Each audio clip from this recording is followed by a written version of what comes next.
Orang yang takut sendirian pasti akan kesepian. Tidak peduli berapa banyak orang di sekelilingnya. Namun orang yang belajar dalam kesendiriannya, berdamai dengan kesepiannya, dan lebih memilih kenyataan daripada ilusi persahabatan, akan menyadari kehadiran Tuhan yang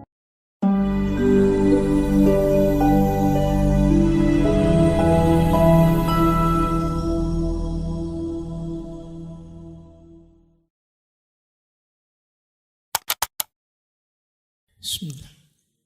Assalamualaikum warahmatullahi wabarakatuh.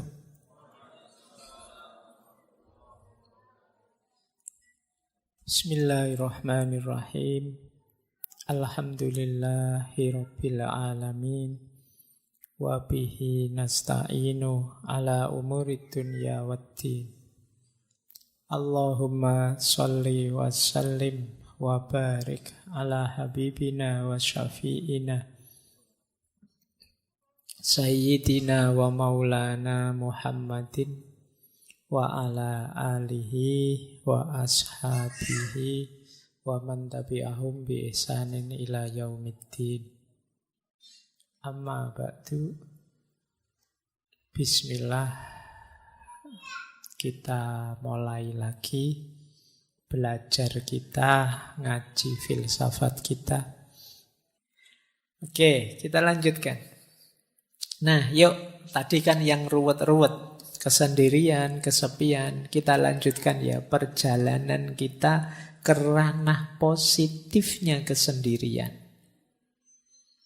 From loneliness to solitude.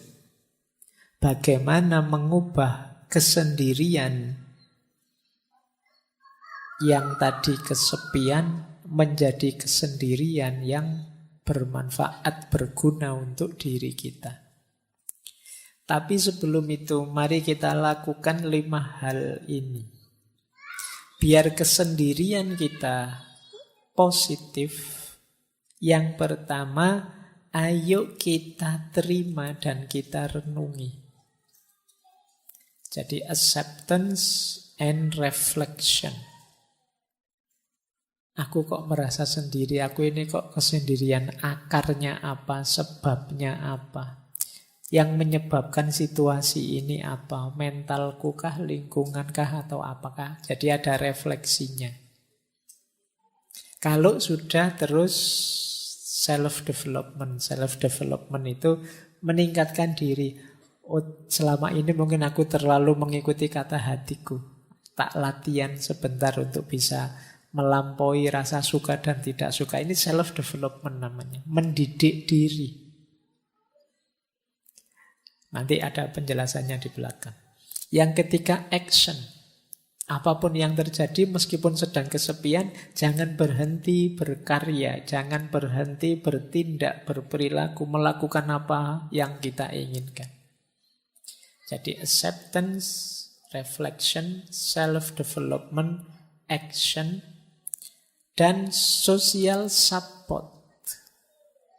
Tetap berinteraksilah dengan orang lain untuk dapat dukungan. Setidaknya dukungan semangat, dukungan supporter yang menegaskan bahwa masih ada kok orang yang peduli dengan kita. Kita masih ada kok teman meskipun tidak terlalu memahami kita misalnya. Itu social support.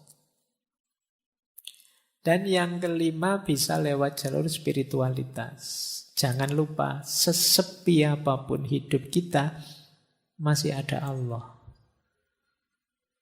Nah ini nanti puncaknya nanti ke sini ya. Terakhir saya ingin ngomong ini.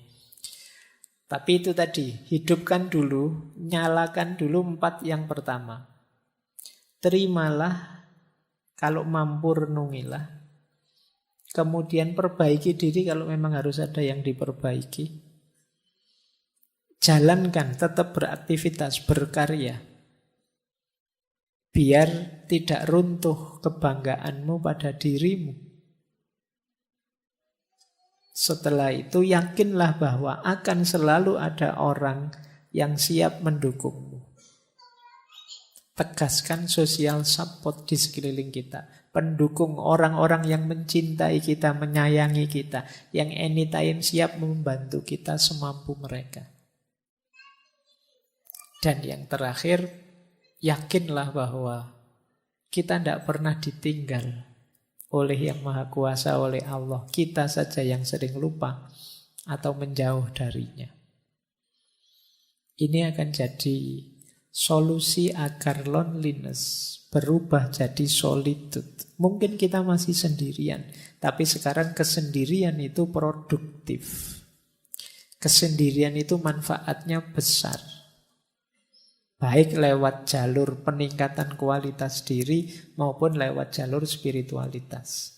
Diri kita meningkat, kedekatan kita dengan Tuhan bisa juga meningkat lewat jalan kesendirian, lewat jalan loneliness.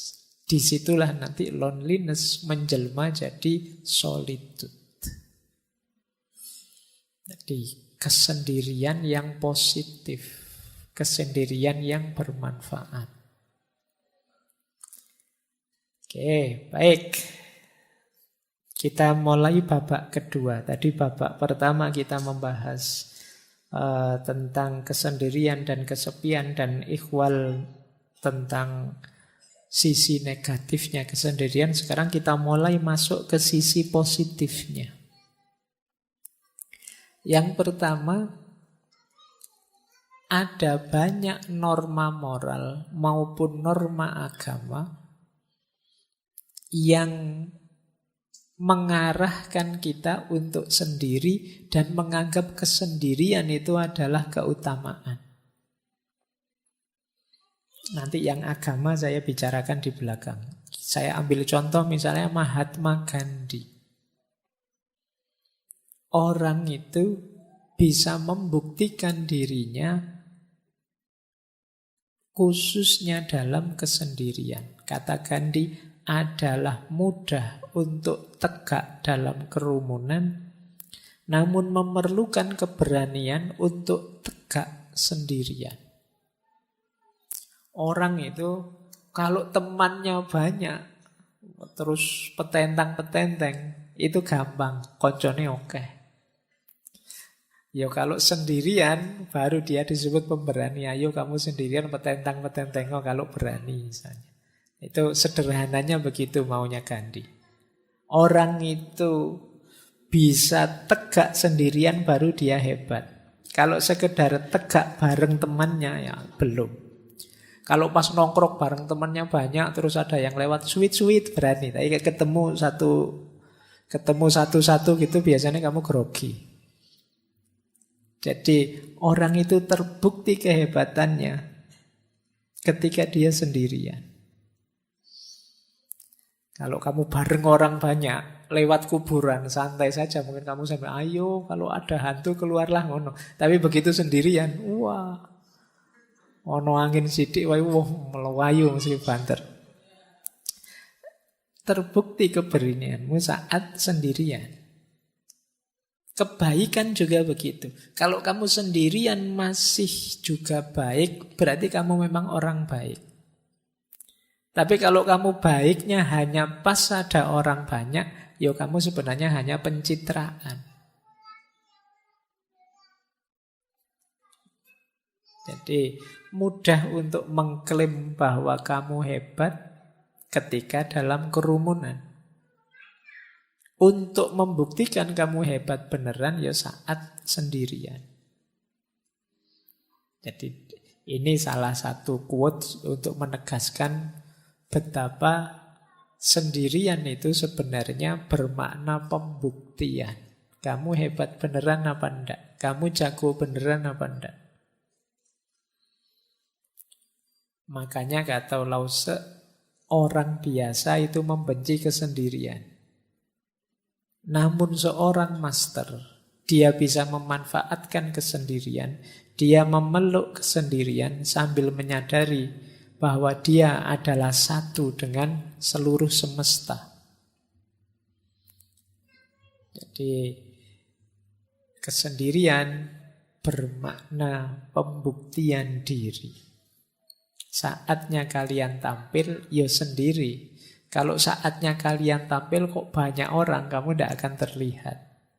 Eksis itu dirimu sendiri. Semakin banyak orang yang menopangmu, ya kamu dianggap belum terlalu eksis. Untuk menegaskan bahwa kamu eksis, ya ketika kamu sendiri pun ternyata bisa tegak. Jadi jalan keutamaan lewat aspek sendirian ini membuktikan bahwa kita ini memang benar-benar mampu, benar-benar bisa. Jadi secara positif kesendirian bisa bermakna pembuktian. Lanjut. Secara positif juga kesendirian bisa bermakna kebebasan.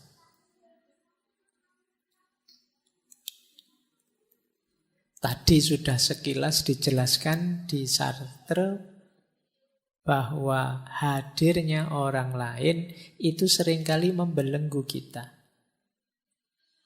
Di sini ditambahi oleh Arthur Schopenhauer yang sering kita kutip, filosof eksistensialis. Kata Arthur, seseorang bisa menjadi dirinya sendiri hanya selama dia sendirian.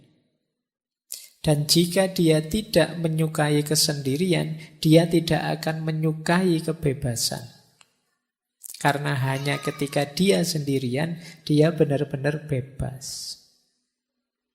Ini bebas ini maknanya dua. Bebas dalam arti kita bisa melakukan apapun tanpa terhalangi, atau bebas dalam arti kita bisa melakukan apapun tanpa bantuan orang lain. Jadi ini pembuktiannya lewat apa? Lewat kesendirian. Mampu apa tidak sendirian. Dan diilustrasikan dengan unik oleh Leonardo da Vinci. Kata Leonardo da Vinci, jika engkau sendirian, engkau sepenuhnya memiliki dirimu sendiri. Jika engkau ditemani oleh satu pendamping, engkau hanya memiliki sebagian dari dirimu sendiri, bahkan kurang, sebanding dengan kesembronoan perilakunya. Dan jika engkau memiliki lebih dari satu pendamping, engkau akan jatuh lebih dalam ke dalam penderitaan yang sama. Kalau kita sendiri, kita memiliki diri kita utuh. Tapi kalau ada teman satu saja, ya kita memiliki diri kita setengah. Yang setengah miliknya teman tadi. Kita kan berusaha mengadaptasikan dengan teman. Misalnya teman kita, saya itu tidak senang lihat orang pakai baju merah. Yo, padahal kita ingin pakai baju merah karena bareng teman ini. Akhirnya kita nego tidak pakai baju merah. Kita tinggal setengah. Ada teman kok nginep di kos. Tiba-tiba bilangnya, saya kalau lampu nyala tidak bisa tidur. Sementara kita kalau tidur lampunya nyala. Kita tinggal setengah diri kita. Itu kalau temannya satu. Kalau temannya 3, diri kita tinggal 1/4.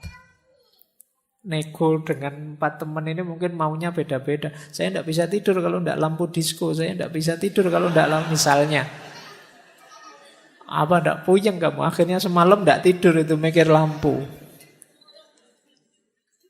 Jadi semakin banyak orang ya semakin banyak negosiasi-negosiasi. Kalian harus menemukan intersubjektivitas, kesepakatan bersama. Semuanya bilang saya tidak bisa tidur kalau begini, saya tidak bisa tidur kalau begitu. Ya sudahlah, kita semua malam ini tidak usah tidur. Kita ngobrol saja. Ini negosiasi. Dalam hidup bersama memang begitu. Makanya semakin kita sendirian, semakin kita bebas.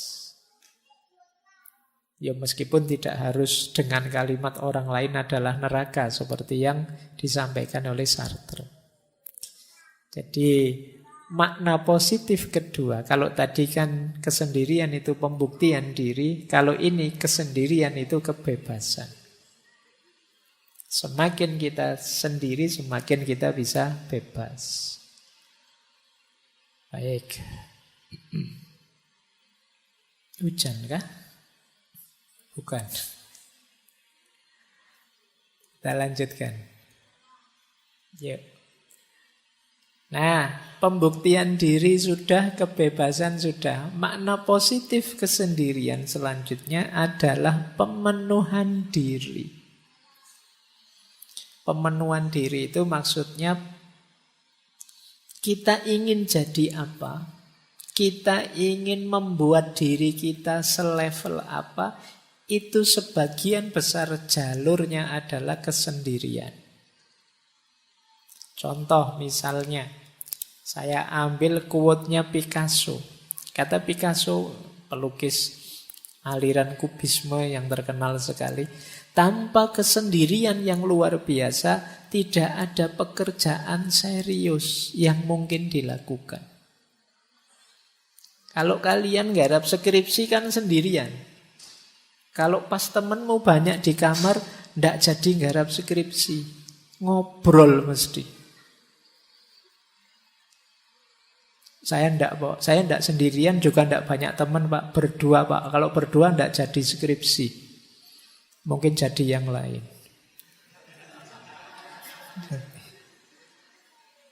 Jadi, kalau ingin berkarya, kata Picasso, yang luar biasa, bukan karya yang sekedar ada, kita perlu kesendirian. Tanpa kesendirian yang luar biasa, tidak ada pekerjaan serius yang mungkin dilakukan. Dan ini dikuatkan oleh Buddha. Kalau ini spiritualitas. Tidak ada yang menyelamatkan kita kecuali diri kita sendiri. Tidak ada yang bisa. Tidak ada yang mungkin bisa.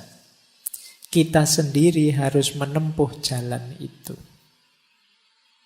Ini dalam dunia spiritual juga begitu. Kalau kita tidak berjalan menuju Allah sendiri, sehebat apapun guru kita, sedahsyat apapun torekot kita, aliran kita, tidak terlalu manfaat. Kalau kitanya sendiri tidak jalan. Jadi perjalanan spiritual pun sendirian. Meskipun ada yang ngasih petunjuk, ada yang nuntun, ada yang menemani, tapi masing-masing berjalan di jalannya sendiri-sendiri. Tidak bisa diwakilkan. Tidak bisa kok, saya sudah berguru pada ustadz ini atau ulama ini, kan sudah Pak, ulama saya hebat sekali Pak, selesai sudah. Ya enggak. Kalian harus berjalan sendiri di jalan yang ditunjukkan oleh beliau. Tidak bisa diwakilkan. Jadi perjalanan spiritual pun ternyata juga perjalanan yang sendiri. Bahkan katanya Orhan Pamuk, yang teman-teman mungkin pernah baca novelnya, beliau novelis dari Turki. Kata beliau, aku butuh sakitnya kesepian untuk membuat imajinasiku berhasil. Nah, mungkin kalau ada teman-teman yang ingin jadi sastrawan, nulis novel, coba nikmati sakitnya kesepian.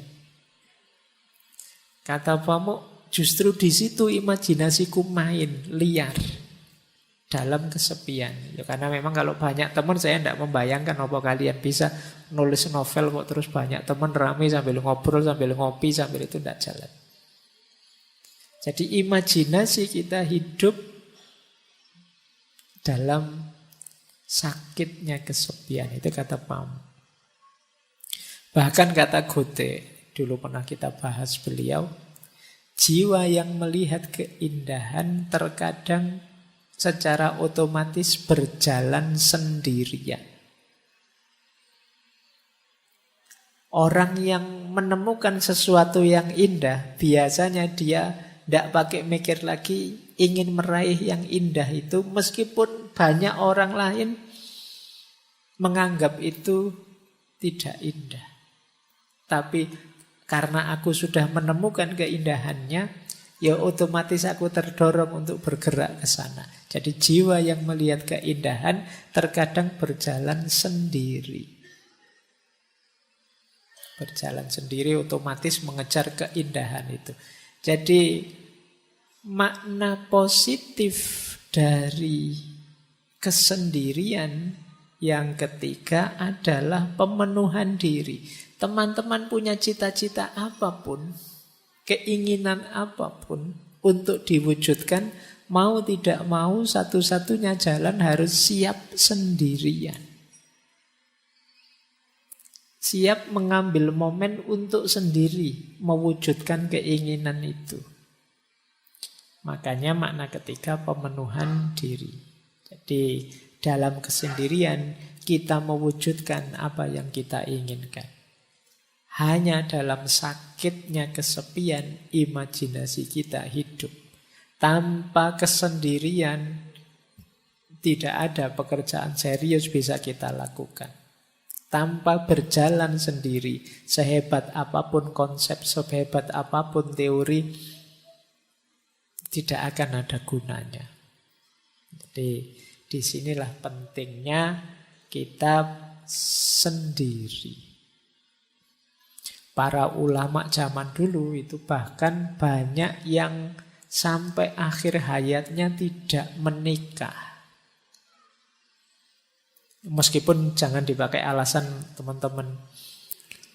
Kalau beliau-beliau itu karena ilmu, saking cintanya sama ilmu, ingin meraih banyak hal di dunia ilmu dan menempuh jalan sendirian. Kalau teman-teman mungkin beda ceritanya. Tapi ini beberapa ulama begitu. Mereka memenuhi keinginannya dengan suluknya apa sendirian. Mengambil jalan kesendirian. Nah, oke, babak kedua selesai. Sekarang babak ketiga. Yang kedua tadi nilai-nilai positif dari kesendirian. Sekarang from solitude to spiritual awareness.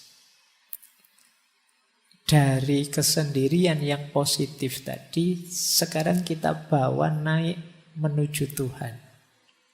Menuju kesadaran spiritual. Sejauh mana kesendirian kita bermakna spiritual. Nanti kita akhiri dengan beberapa wawasan dari Imam Ghazali. Saya ambil misalnya dari Thomas Merton. Kata Merton, orang yang takut sendirian pasti akan kesepian. Tidak peduli berapa banyak orang di sekelilingnya. Namun orang yang belajar dalam kesendiriannya, berdamai dengan kesepiannya, dan lebih memilih kenyataan daripada ilusi persahabatan, akan menyadari kehadiran Tuhan yang tak terlihat. Jadi kalimat dari Merton ini bisa kita urai satu-satu. Yang pertama, orang yang takut sendirian pasti akan kesepian. Tidak peduli berapapun banyaknya orang di sekelilingnya. Tadi kan ada orang yang memang senang sendirian, ada yang tidak suka sendirian. Tentu saja yang tidak suka sendirian, ketika mengalami sendirian, dia akan merasa kesepian. Kuncinya bukan pada banyak temannya atau sedikit temannya. Pemaknaan dia terhadap sendirian itu. Jadi, kalau dia memaknai kesendirian itu sebagai sesuatu yang negatif dan menakutkan, ya begitu sendiri dia akan merasa kesepian. Nah, biar tidak begitu bagaimana? Dilanjutkan yang kedua. Mari belajar dalam kesendirian, berdamai dalam kesepian. Belajar sendirian, berdamai dalam kesepian. Berdamai dalam kesepian berarti kita bisa menerima Tidak apa-apa ya Allah, saya sendirian asal engkau ridho. Itu bisa menerima.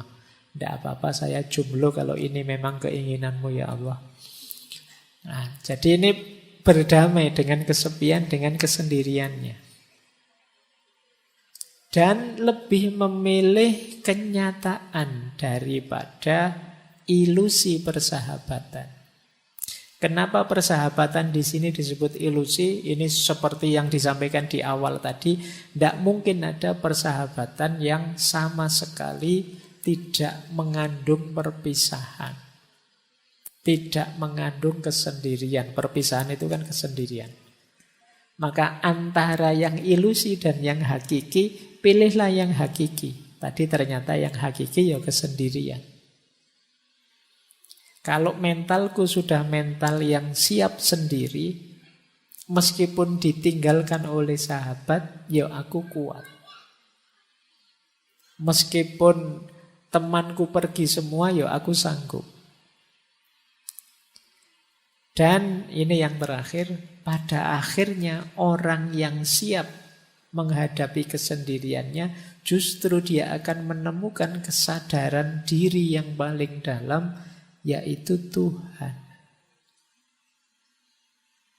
Dalam kesepianmu yang paling puncak, kalian justru akan menyadari hadirnya Tuhan. Inilah from solitude to spiritual awareness. Dari kesendirian menuju kesadaran spiritual.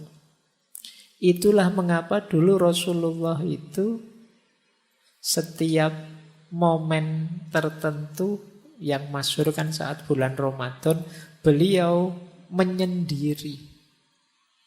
Istilahnya bertahanus, kalau bahasa sufinya kholwat uzlah, ke Gua Hira.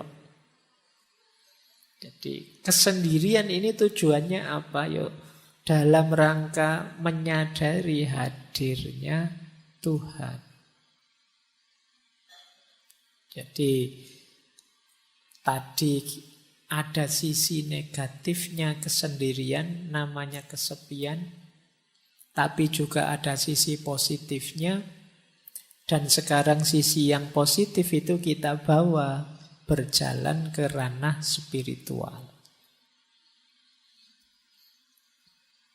Kita lanjutkan, belajar lagi.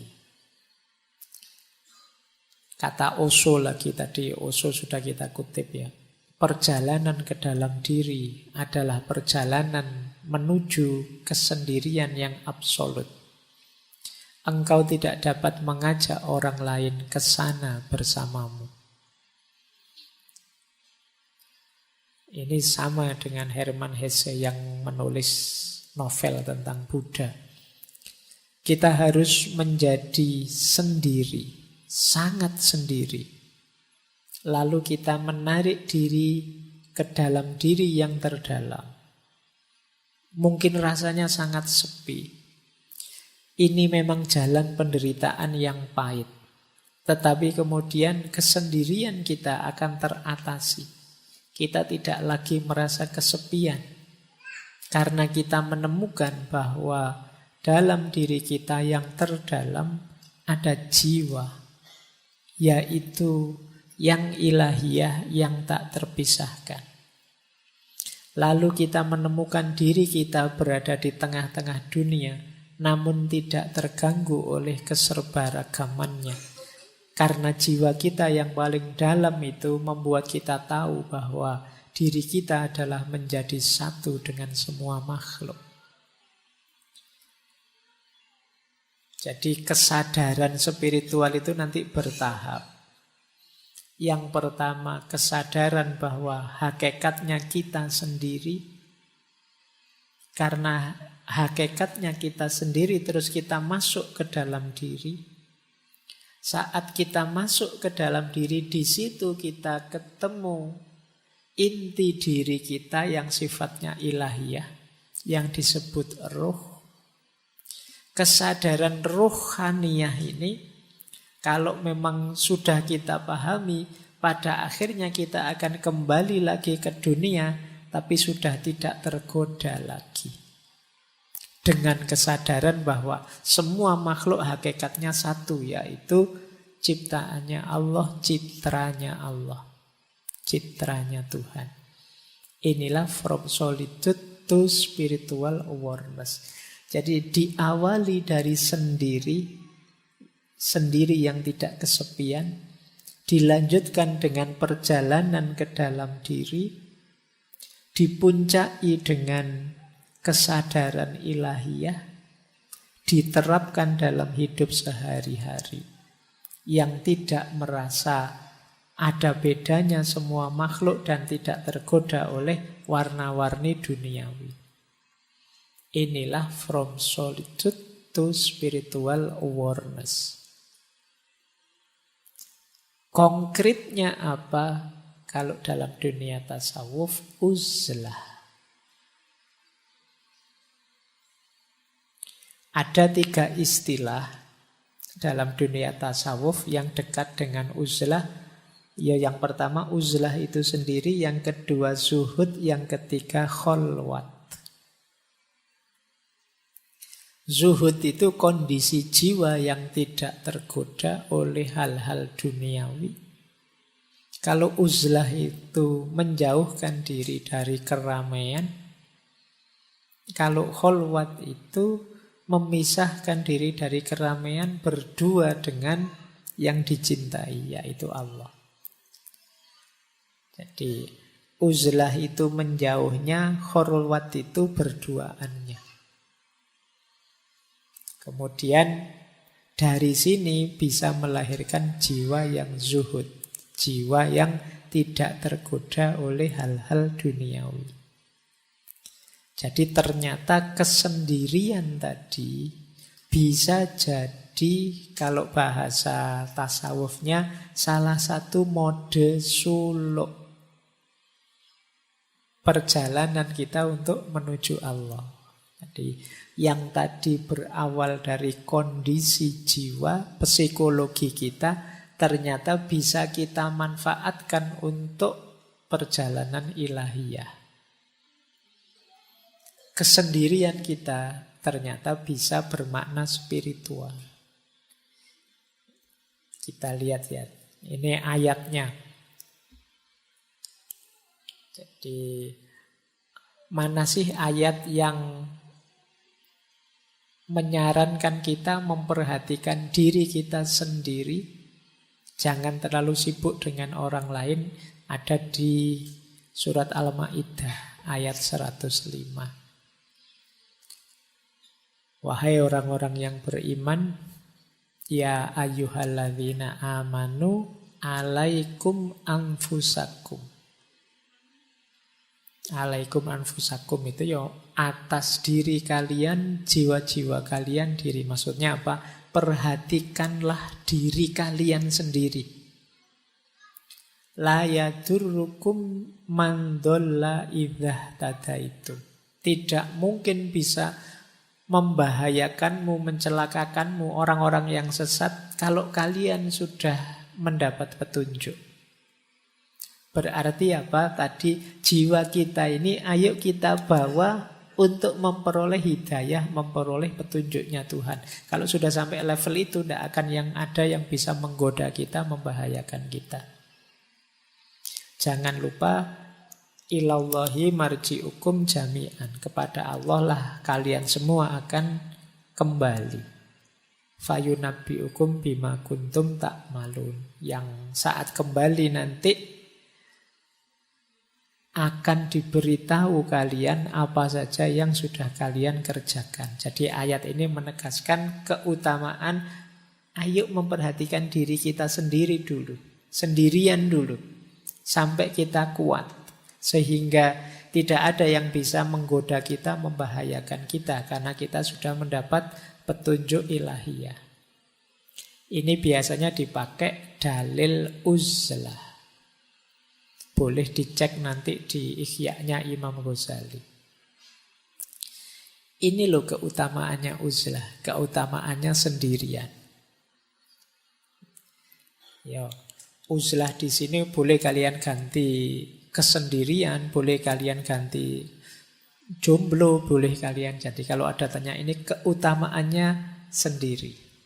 Yang pertama apa?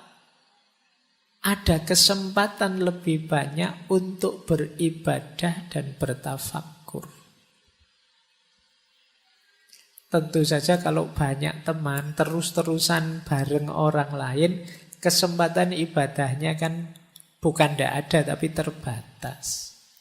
Untuk bertafakkur juga sulit fokus kalau banyak orang di sekeliling kita. Maka sendirian itu nikmat. Jadi kalau teman-teman nanti pulang dari kos-kosan, ya Allah di kamar kos ini sendirian, itu berarti nikmat. Alhamdulillah sendirian. Coba ada teman, aku repot ini harus melayani teman. Jadi kesendirian itu nikmat. Saatnya kalian memperbanyak ibadah, memperbanyak tafakkur. Ini kesempatan tidak datang berulang-ulang. Mungkin besok sudah ada teman. Yang kedua, mari kita syukuri kesendirian itu, karena itu berarti kita lepas dari dosa yang berhubungan dengan kemasyarakatan. Ghibah misalnya, gosip. Kalau sendirian kan tidak mungkin gosip. Apa ada orang ngerumpi kok sendirian, kan tidak ono. Mesti ada temennya. Kalau kalian gosip kok sendirian itu ya namanya bukan gosip. Jadi kita bersih dari ghibah. Kemudian yang kedua, kita tidak kena amanat amar ma'ruf nahi mungkar. Kan kita itu wajib beramar ma'ruf nahi mungkar. Wahai orang-orang, ayo menuju kebaikan, ayo sholat, ayo. Kalau nggak ada orang lain kan ini nggak ada perintahnya untuk mau amar ma'ruf ke siapa, nggak ada orang lain. Yo, kita bebas dari ini. Tapi kalau banyak orang, kita ada amanat untuk amar ma'ruf nahi mungkar. Ini sebenarnya saya ambil dari Ikhya. Yang ketiga, riya. Kita pamer itu kan pada orang lain. Kalau tidak ada orangnya kita tidak pamer. Sedang sendirian saja kan kita tidak pamer. Kalau mau keluar ketemu orang kan kita pamer. Kita dandan lah, kita apalah. Tapi kalau pas sendirian kan tidak. Terus yang keempat, kita terlindungi dari perilaku-perilaku buruk. Mengumpat, memfitnah, mencela. Tidak ada orang lain. Loh, paling tidak kan kita selamat dari empat ini. Jadi teman-teman jangan mengeluh, jangan protes, jangan sedih kalau oleh Allah ditakdir jomblo abadi lama sekali. Kok tidak ada teman, ya Allah, tidak apa-apa. Itu kesempatan kita diberi fasilitas bebas dari dosa-dosa kemasyarakatan. Jadi alhamdulillah, itu kan gitu. Jadi ini utamanya uzlah, menjauh sebentar, dalam kesendirian kita mendekat pada Allah. Kemudian membebaskan diri kita dari pertengkaran dan perselisihan. Ya tidak mungkin gegeran wong kita sendirian. Juga menyelamatkan kita dari ngobrol yang tidak ada gunanya. Basa-basi yang sia-sia, menghabiskan waktu saja. Jadi kalau tidak ada orang lain kan kita tidak mungkin ngobrol yang aneh-aneh, ya sudah. Apa-apa ya to the point saja, sudah sesuai yang kita inginkan. Ya kalau mau ibadah ya ibadah, mau tafakur ya tafakur. Kemudian untungnya uzlah juga ya menyelamatkan diri dari gangguan dan godaan orang lain. Sekitar kita ini kan banyak sekali godaan demi godaan. Kalau kita pas sendirian paling tidak selamat lah. Tidak ada godaan. Kalau pas bareng-bareng gini kan godaannya banyak. Kalian misalnya ngelirik, wah HP-nya baru, HP-ku kalah, ini sembunyiin aja. Ini kapan ya aku bisa beli HP baru? Tadi nggak mikir gitu, sekarang jadi mikir itu. Waduh temanku sekarang sudah sukses, kapan ya aku suksesnya? Tadi nggak mikir itu, sekarang mikir itu. Wah temanku pasangannya kok cakep, aku kapan ya dapet? Itu karena berinteraksi. Jadi ada untungnya ternyata kita uzlah. menjauh. Kemudian yang kelima, putusnya harapan orang banyak atas kita dan harapan kita atas orang banyak. Karena kita agak terpisah dari mereka, ya orang banyak tidak lagi berharap pada kita.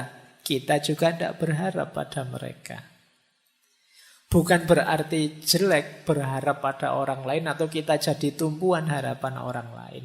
Tapi kadang-kadang kalau lupa batas seperti yang saya jelaskan di depan tadi, ini bisa jadi sumber kesedihan, sumber stres. Orang lain berharap kita itu ya wong mahasiswa, mbok yo hidup yang tertib, kalau adzan ya ke masjid. Kalau itu kan mungkin orang lain berharap itu dan kita tertekan dengan itu. Kita juga berharap masyarakat itu mbok ya begini begitu. Tapi begitu kita uzlah, harapan-harapan yang macam-macam tadi sudah tidak ada. Wong kita tidak lagi berinteraksi dengan mereka.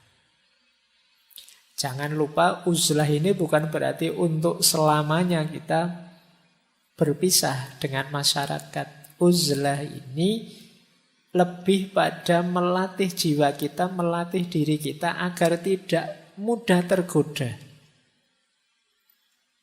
Agar kuat. Pada saatnya mungkin kembali ke tengah masyarakat kita sudah kuat. Jadi uzlah ini ada ya pakai istilah bagian dari riyadoh, latihan, melatih jiwa. Ketika kita uzlah, kita tidak banyak berharap pada masyarakat, kita lebih bersandar pada Allah. Ya nanti setelah kembali ke masyarakat kita juga begitu. Ketika kita uzlah, kita bisa fokus memperbanyak ibadah dan tafakur, tidak tergoda oleh kesibukan di sekeliling. Ya nanti saat kembali juga masih begitu. Itu gunanya uzlah. Jadi riyadoh, latihan, melatih jiwa kita. Kemudian kalau itu orangnya bodoh, tidak pinter kayak kita semua ini, uzlah itu menyelamatkan. Orang lain selamat dari kebodohan kita. Dan kita juga selamat dari bodohnya orang lain. Nah, jadi ini keutamaan-keutamaannya uzlah. Hidup sendirian. Ini bisa kalian cari keutamaan-keutamaan ini dalam Ihya Ulumuddinnya Imam Ghazali. Saya banyak ambil dari sana. Meskipun nanti di situ ada banyak uraian kapan kita harusnya uzlah, kapan kita membaur di tengah masyarakat.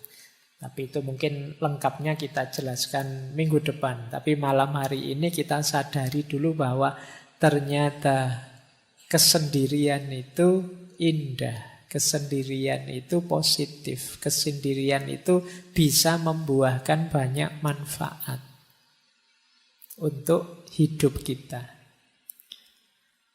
Nah, ini menarik. Saya tadi buka Ihya, tadi ketemu hadis yang mengindikasikan Rasulullah menyuruh kita uzlah kalau situasinya seperti ini. Saya bacakan ya. Rasulullah Shallallahu Alaihi Wasallam bersabda, ini hadis dalam Ihya. Apabila engkau menyaksikan manusia mengingkari janji dan amanah yang dipercayakan kepada mereka, dan apabila kemudian mereka menjadi begini itu Rasulullah memasukkan jari satu ke jari yang lain. Maksudnya apa? Konflik terus, gegeran terus. Mereka sibuk dengan pertengkaran dan perselisihan. Kemudian seorang sahabat bertanya, lalu apa yang harus kami lakukan ya Rasulullah? Beliau menjawab, tetaplah kalian berada di rumah kalian, jaga lidahmu baik-baik, dan ambil apa yang kalian ketahui, dan tinggalkan apa yang tidak kalian ketahui. Karena itu tetap sibuklah dengan urusan kalian sendiri dan tinggalkan urusan orang banyak. Hadis ini menarik ya. Jadi kalau situasinya orang yang diberi amanah kok terus banyak yang khianat, kemudian masyarakat secara umum sukanya kok konflik, wae gegeran aja.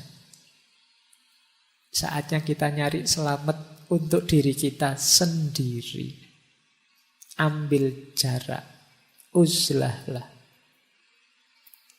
Jadi ini hadis ini nuntun kita untuk tidak tenggelam dalam situasi masyarakat ketika situasi masyarakat itu menurut kita negatif. Menarik diri. Karena kita mesti, kalau kita terjun ke sana, kita pasti terpengaruh. Ini yang disebut uzlah. Ya silahkan teman-teman membaca situasi. Mungkin di masa yang akan datang ketemu situasi seperti ini, ya selamatkan diri kita sendiri lebih dulu. Dengan cara ini tadi, uzlah. Bahkan ada beberapa asar yang saya ambil juga karena menarik kalimatnya. Kesendirian lebih baik daripada sahabat yang buruk perilakunya. Kok punya sahabat kok buruk, mending sendiri saja. Atau qaulnya Ibnu Somad. Ibnu Somad punya kalimat menarik. Manusia itu seperti obat yang dengannya mereka menyembuhkan penyakit. Namun manusia masa kini telah berubah menjadi penyakit yang tidak lagi ada penawarnya. Karena itu larilah dari manusia banyak sebagaimana kalian lari dari singa. Ini juga anjuran untuk uzlah. Ya memang kita memerlukan orang lain. Manusia itu seperti obat bagi kekurangan kita. Tapi hari ini banyak manusia yang bukan obat tapi penyakit itu sendiri. Orang baik-baik ketika berinteraksi dengan orang lain jadi ketularan jahat. Nah, kalau situasinya seperti ini ya jauhi saja mereka. Uzlahlah, menjauhlah. Rasulullah itu ketika sadar kondisi masyarakatnya yang jahiliyah, yang kacau, yang lupa pada Tuhan dan lain sebagainya, ya beliau uzlah. Merenungi kondisi masyarakatnya. Jadi ini tuntunan-tuntunan untuk kita beruzlah menjauh dari keramaian ketika situasinya memungkinkan. Jadi dari sini kelihatan ternyata ya menyendiri, menciptakan kesendirian untuk hidup kita itu kalau momennya tepat justru itu adalah sesuatu yang dianjurkan, mulia dan utama. Makanya sejak awal tadi saya bilang cari situasi yang pas ya. Cari kondisi yang pas. Baik, terakhir. Ini satu kalimat menarik. Mungkin teman-teman pernah dengar kalimat eagle flies alone. Great eagles fly alone. Great lion hunt alone. Great souls walk alone. Alone with God. Burung elang yang hebat itu terbangnya sendirian. Singa yang hebat juga berburu sendirian. Jiwa yang hebat berjalan sendirian. Tapi sendirian bersama Tuhan. Dari kalimat ini mungkin bisa jadi rangkuman semua yang di depan tadi. Bahwa kesendirian itu hebat kalau rumus dan dosisnya tepat. Tapi kalau rumus dan dosisnya meleset, dia akan membuahkan kesepian, dia akan membuahkan tekanan, stres yang merusak hidup kita. Maka pinter-pinterlah kita mencari formula yang tepat untuk meletakkan kapan aku harus sendiri, kapan aku harus berbaur.